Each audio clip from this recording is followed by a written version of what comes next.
Que je trouve magnifique. Voilà, j'ai dit au revoir à Isabelle et Philippe. Voilà, j'ai fait un câlin à Isabelle. Isabelle me dit, et Philippe me dit, t'es quelqu'un de positif, t'écouter parler, ça nous fait vraiment du bien, on te remercie d'être venu. Et c'est toujours cette question de remerciement d'être venu, comme si c'était prévu que je vienne, alors que pas du tout, et que ça fait plaisir aux gens. C'est là où tu dis que t'as fait le taf. Et en fait, Isabelle, Philippe me disent, on en parlait justement qu'en fait les Jurassiens au début ils peuvent paraître froids, méfiants, mais qu'en fait ils sont super accueillants.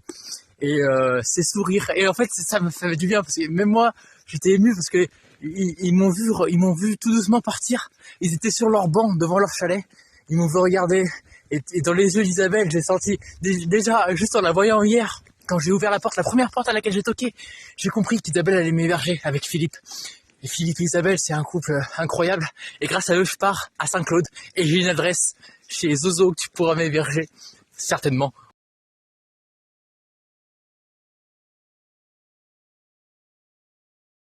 C'est la rencontre entre Cocotte et les vaches. Mesdames, j'espère que vous allez bien. En ce dimanche, nous pouvons profiter d'un beau bol verre d'eau. Cocotte va d'ailleurs boire dans votre chose, ça vous dérange pas? Cocotte, bois un peu d'eau. Vous dites bonjour à Cocotte? Ça c'est Cocotte. Communiquez ensemble, dites-vous les termes.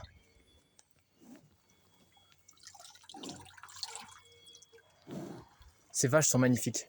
Il faut que je me fasse tatouer une vache d'ailleurs. C'est le prochain. Ça va? Thibaut, comment tu fais pour vivre sans argent? Eh ben, je veux vous dire, déjà, il y a une petite part de générosité des gens, des habitants, et je les remercie. Mais en fait, quand je rencontre des gens, on me donne de la nourriture. Là, il y a un quad qui vient de passer, chasseur. Tu veux de la nourriture et tout? Non, mais c'est gentil, regardez, j'ai un sac rempli de nourriture avec plein de trucs du salé, du sucré, un peu de confiture, des gâteaux, mais un tas de trucs, même du fromage, j'ai tout. Et du coup, je peux vivre comme ça pendant une semaine. Et plus je vais rencontrer des gens, plus je vais avoir de la nourriture. Parce que je repars jamais sans, je repars toujours avec quelque chose en plus de chez l'habitant. Donc du coup, voilà, c'est comme ça que je vis. Je ne peux rien faire à part marcher et rencontrer des gens. Force et honneur, on the road again, money, one life. On détend les pieds, regardez-moi cette vue, on n'est pas bien là. Je suis là tranquillement avec Cocotte qui est juste là. Je vous montre ce qu'on va manger. Petite confiture de framboise et maison par Philippe. Là, c'est les petits trucs de fromage, j'en ai 3 comme ça, avec une petite cuillère. Là-dedans, on a le sac de bonbons, oh de lari, des bons petits bonbons. Et ils sont périmés et tout collants, mais c'est pas grave. Et là, on a un tas de cochonneries, si vous allez voir, voilà, qui ont été données hier par Franck et aujourd'hui aussi par Philippe et Isabelle. Oh là là, les nuages sont magnifiques. Je suis tellement bien ici, c'est fou comment je suis bien. Le sac à dos est juste là. Je détends mes pieds et on a fait déjà la moitié de la route, c'est-à-dire on a fait la moitié de 23 km. Et il nous reste une petite trotte tranquillement en descendant jusqu'à Saint-Claude et l'hébergement qui nous attend. Force d'air, on ne lâche rien, messieurs dames.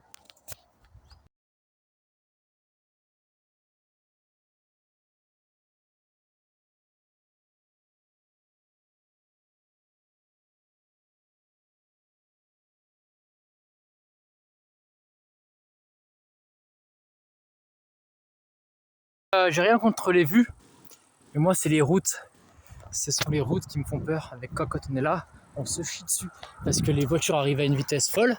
Et pour nous voir, c'est la misère. Donc, du coup, c'est comme ça depuis plus d'1 h 30. Mais bon, c'est pas grave. On résiste et on reste fort parce que on arrive dans 40 minutes. Voilà. À Saint-Claude, je suis au théâtre, au cinéma de la Fraternelle. J'ai été guidé par Valkan, que je remercie. On a marché un petit bout ensemble dans Saint-Claude. C'est lui qui a fait la photo pour la pipe de Saint-Claude. Merci à lui, t'assures. Crois en toi. The life. Take life. Philippe a travaillé ici, étant plus jeune, avec un gars qui s'appelle Zozo. Et moi, les informations que j'ai, c'était la Fraternelle, donc c'est le bâtiment où je suis, la rue et le nom de ce gars qui s'appelle Zozo. Et je dois dire que je viens de la part de Philippe Capelli. À partir de là, je devrais avoir un hébergement. C'est pas gagné. En tout cas, vieux bâtiment, très sympa. 2e étage, on y est. J'arrive, Zozo.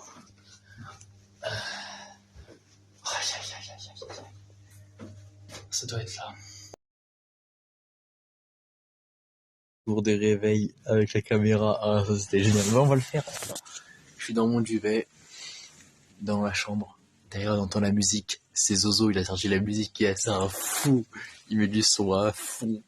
On va se réveiller, déjeuner et à 10h, on part voir la cathédrale de Saint-Claude direction Nantua, tu es là. Rencontre avec Zozo, l'homme qui représente la Terre, un sourire. C'est un sourire, ce sont des yeux expressifs. Il m'a dit que de le voir, ça m'a fait du bien, d'avoir de la visite. Je voulais faire un grand câlin. Zozo, c'est quelqu'un que j'admire, quelqu'un de grand, un voyageur, un baroudeur. Je suis devant la cathédrale de Saint-Claude. Il m'a donné ses contacts. Maintenant, je vais chez Kéké, son ami d'époque. Et après, je vais voir sa copine Jojo. Enfin bref, je suis refait. Kéké, Zozo, Jojo, Fifi. Enfin bref, c'est incroyable. Zozo, c'est une rencontre superbe. En fait, j'ai pas les mots. C'est-à-dire que je le vis. Moi, je le comprends, j'ai le constat, le contraste dans ma tête, mais c'est dur à expliquer parce que c'est des moments et des choses que tu vis et que je ne peux expliquer à part y vivre. Et certains vont comprendre, ceux qui, comme Cox ou comme les pèlerinages ou tous ceux qui voyagent comme moi, enfin ils vont comprendre quoi. En tout cas, l'abbaye est derrière moi là, enfin l'abbaye, la cathédrale, on va voir la cathédrale de Saint-Claude et après on part en direction Nantua, et tu l'as.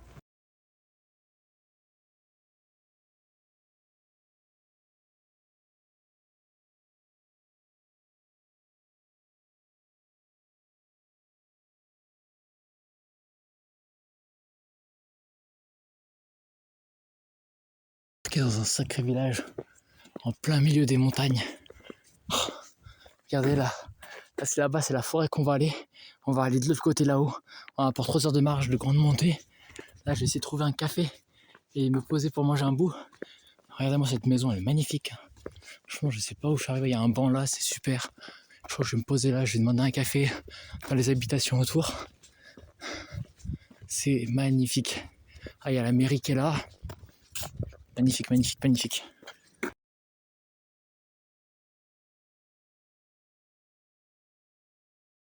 Comme pour ce café, pour cette bienvenue, pour cette petite discussion, avant de rentrer dans une forêt pour 3h15 de marche et plus de 15 km. Que de la montée, que de la montée, que de la montée.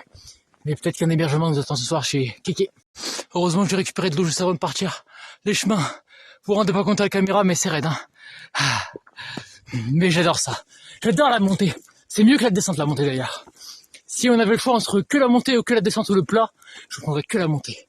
Parce que la montée, ça tue. C'est génial. Je transpire. T'es là, c'est du mental au bout d'un moment. Mais bon, le mental, quand tu l'as, ben, tu te poses plus de questions. Du coup, là, ça monte. Direction La Peste, direction notre hébergement chez Kéké. Donc voilà, on est encore pour 2h30, mais c'est une partie de rigolade. C'est que du kiff, on est dans la forêt, on respire bien. À côté de nous, il y a le vide, le grand vide, celui du premium. Mais on regarde bien où on met les pieds, ça le fait. Bah ouais, c'est mes pieds qui sont coincés là-dedans. Style sable mouvant. Ah ouais, parce qu'en fait, je suis... Voilà, c'est ça là. Voilà, c'est ça la route. C'est que ça. Je glisse, je tombe. Il n'y a plus de route. Il n'y a plus rien. La pluie a dévasté. Oh non, mais c'est des sables mouvants de partout en fait. Je suis coincé. C'est la fin du globe. Il n'y a plus rien qui va les mecs. C'est la tempête. C'est la tempête. Je dois m'élancer dans des trucs comme ça là. Je sais pas où je vais. Il n'y a plus de chemin. Il n'y a plus rien. Ça me refait penser à l'Allemagne. Mais je reste positif comme d'habitude. Mais bon, c'est vrai que c'est un peu chiant parce que du coup... Et ben voilà. Du coup c'est ça. Et c'est pas grave. Les chaussures n'auront pas tenu propre très longtemps. On va arriver chez Kéké dans une dégaine si on se casse pas la gueule, la tête en plein dedans. Hein, avec les chasseurs qui sont là et tout. Oh, mais laisse tomber, c'est la fin du monde. C'est la fin du monde. Jamais cherché hébergement dans un endroit aussi paumé que ça. Franchement, nous on va grimper cette montagne demain. À vue 360 sur tout le Jura et les Alpes. Et nous, on va chercher hébergement ce soir dans la maison qui est là-haut, la blanche. Espérons que Dominique ou le fameux Kéké vivent là, parce qu'il y a 2 personnes qui pourraient m'héberger. Donc, si il y en a une qui n'est pas là, elle pourra toujours me sauver l'autre.